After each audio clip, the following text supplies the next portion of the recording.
you brought something up that's really important, is the difference between the United States and Canada. What happened is they actually got rid of all of our natural remedies like 100 years ago after the Flexner report. It wasn't until I was in my 30s, and I turned 60 this year. It wasn't until I was in my 30s I even heard the word naturopathic doctor or homeopathic doctor. And we didn't have health food stores. Like now every mall has one. Like this is a recent explosion again of traditional treatment modalities. And the FDA in the United States and Health Canada are very threatened by this. And so as we kind of exploded into the 80s and early 90s, both the FDA and Health Canada started getting rid of products and companies by saying you had to comply with the chemical drug rules.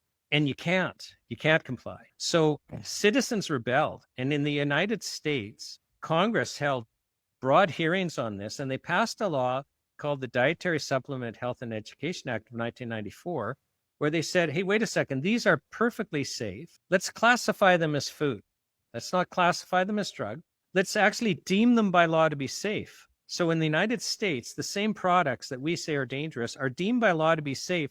And it's written into their law. The FDA can only take a single product off the market if they actually have real evidence of harm. So we've got this legal presumption of safety and this break on the regulatory body. And then in the United States, you don't need pre-approval to sell one for health purpose. We've been using ginger tea for 3,000 years to treat nausea.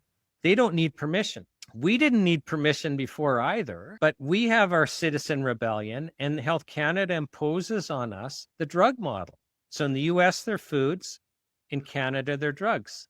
In the US, they're presumed by law to be safe. In Canada, they're presumed by law to be dangerous. And in the US, you don't need government pre-approval. And in Canada, you do.